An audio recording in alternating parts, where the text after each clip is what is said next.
Yo, yo, yo, yo, yo, yo, yo, Big Kish back up in here.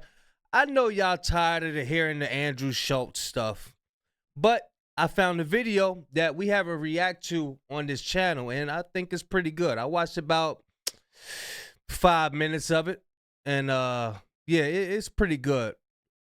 Former NFL player Ryan Clark is holding Andrew Schultz accountable for his statements that he made against black women. And we got these two guys right here, which is the guys who was laughing at the jokes. Got these guys apologizing. So I just wanted to share that with y'all. We react to it. And, you know, hopefully y'all enjoy the video. This video is brought to us by Clasher Sports. And I will leave a link in the description for you to check it out uninterrupted. Because you know I don't like holding y'all. You know what I mean? You know I don't like holding y'all. So without further ado, let's get it. That's hilarious. We just wanted to address something that's happening at the minute.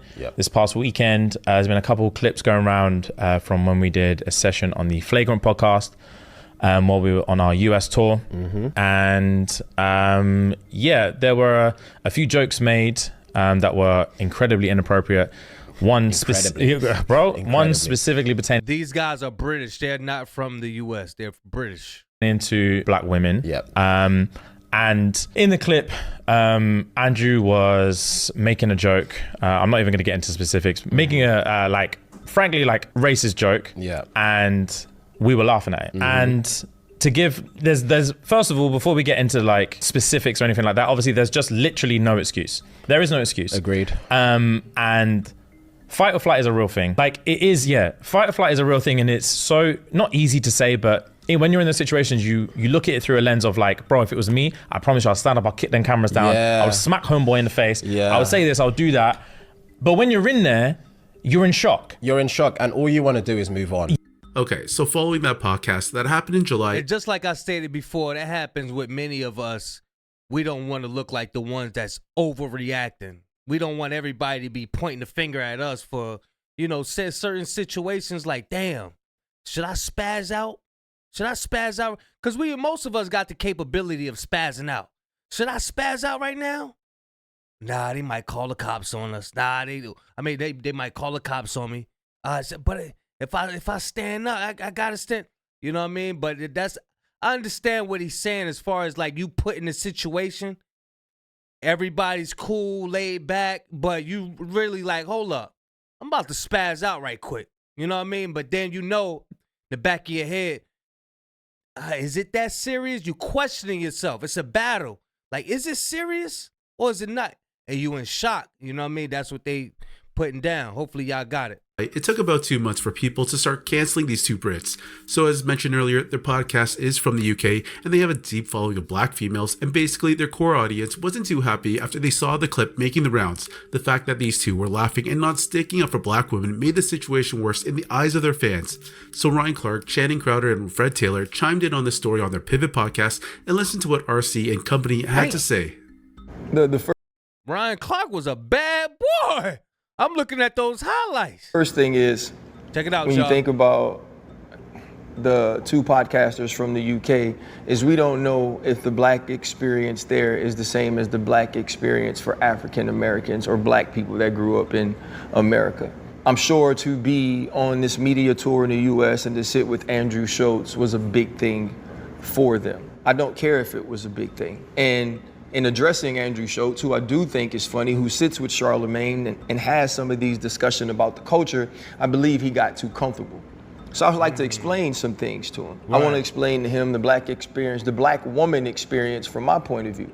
It was watching my mother start from a bank teller and work her way up for decades to run her own collateral department, only to be mistreated when the bank was sold to another bank, and be so sick on Sunday that I finally had to say, hey mom, you're old enough to retire. It was to see her go to that same job, 8 to 5, to be treated anyway that she had to be treated because she only had a high school diploma, and then find ways to not only feed me, but do homework with me and my brother, take us to practice because my dad worked 3 jobs. That was the first black woman experience that I had.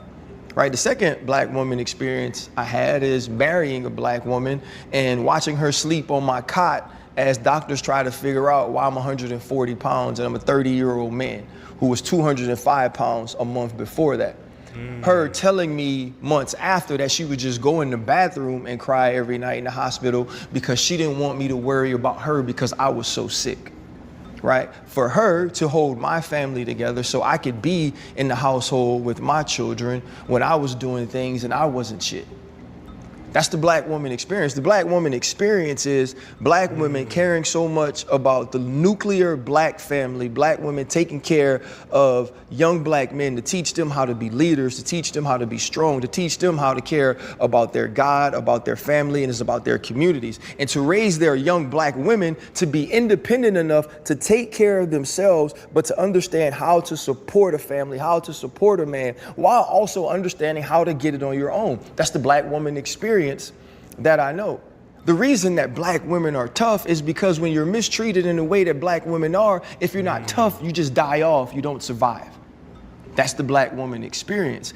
And the other piece of it is too, is something that I've learned, and I learned it from black women, is people feel so comfortable disrespecting them because we don't respect them publicly, right? White people for so long have used the excuse, why can't I say the N-word when you say that to yourselves or call yourself that or use that in your music, which is bullshit, right? Or white people have said, if you're using the B word, or they say, if you're using the B word, why can't I call them that? That's bullshit as well, right? That's excuses to be certain things and be disrespectful when you shouldn't be. So when you're sitting across from Andrew Schultz and he's talking about an experience that he can't understand because his wife is not black, you don't have the right to talk about that. You don't have the right to speak on something that you don't know, right? And like, for instance, if I go to Little Johnny's house when I was, let's just say I'm 12 or 13 or whatever, I'm going over my homeboy Little Johnny's house, right? And he's cursing out his mother. Cursing out his mother. Do that mean I could do it? Or do that mean I should do it just because Little Johnny is cursing out his mother? No, I'm not going to do that just because he's doing it. Same analogy. And to make a joke about what the experience is one thing if you're talking about haircuts and you're talking about clothing and you're talking about beards, or you're comparing what our friend Travis Kelce looked like when he was with Kayla Nicole to what he looks like now that he's with Taylor Swift, right? That is part of it. You start to assimilate to the people around you.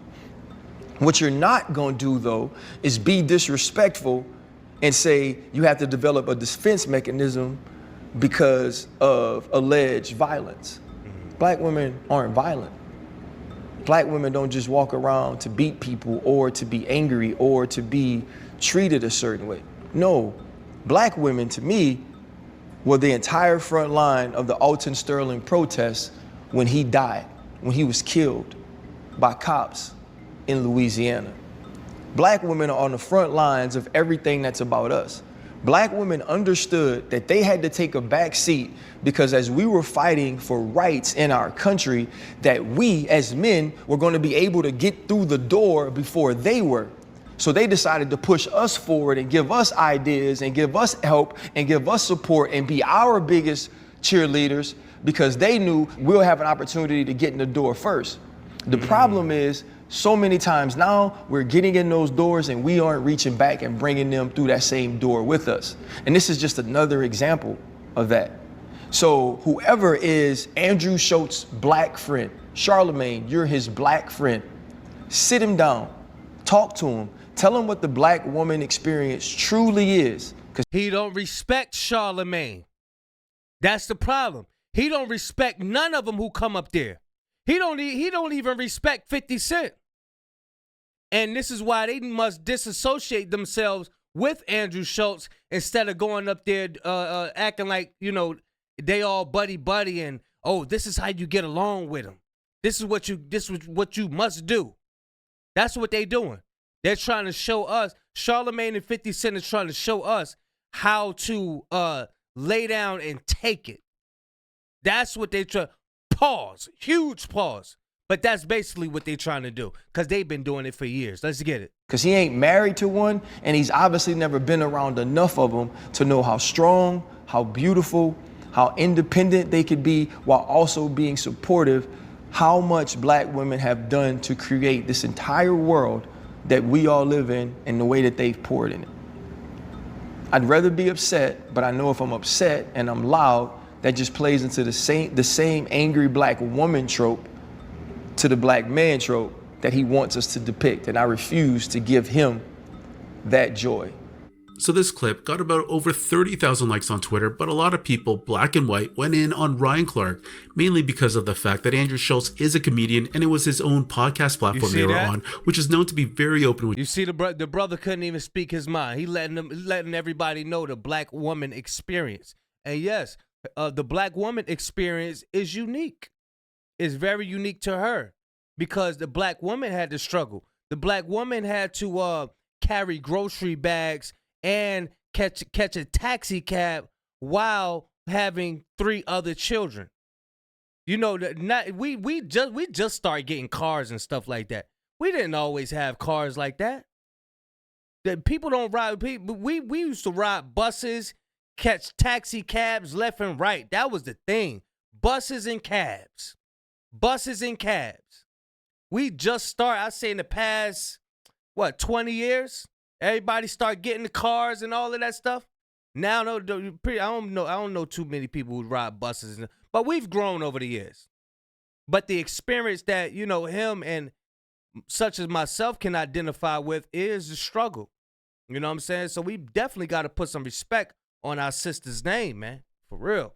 With jokes. On top of that, there's always the issue of double standards. Andrew doesn't really hold back on anyone, whatever race, gender, or sexual orientation, he don't care. It's basically open season on everybody. Like, imagine if we were only allowed to say jokes that didn't offend anybody. Dave Chappelle's whole LGBT soft ninjas are now, man, shake my head. All these sad-ass think pieces over jokes. As one of the dirtiest players in the NFL, someone who played with reckless abandon, someone who intentionally tried to injure humans for sport, I thought you'd be a little tougher, bro. And RC You saying you thought he would be a little tougher, and then you try to shame him for playing football with other men.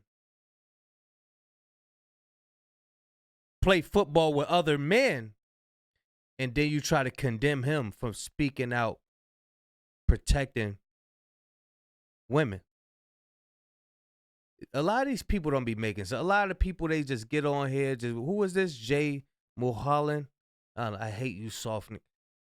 How is that soft protecting the women? How is that soft? I hate you, soft ninjas. I hate how soft ninjas are now, man. Shake my head. All these sad stink pieces over jokes. As one of the dirtiest football players in the NFL in history, someone who's played with reckless abandon, someone who intentionally tried to injure other humans. Men, those men know what they signed up for. You bugging. I hate these dudes to be like, yeah, it's just jokes. It's jokes. Jokes could lead into, movies. Movies could lead into programming certain people to do something to you in real life. Art imitates life. Understand that, man. Like shit leads into other things. And this is why we must prevent it now. Let's see what he tweet still up. Skylar Jordan says, I have no idea who Andrew Schultz is or what his comments were, but jokes are only funny if the subject believes so.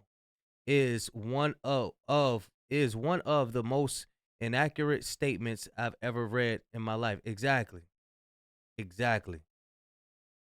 else? Let's see. You weak as hell, bro. Shake my head. Hodges twins.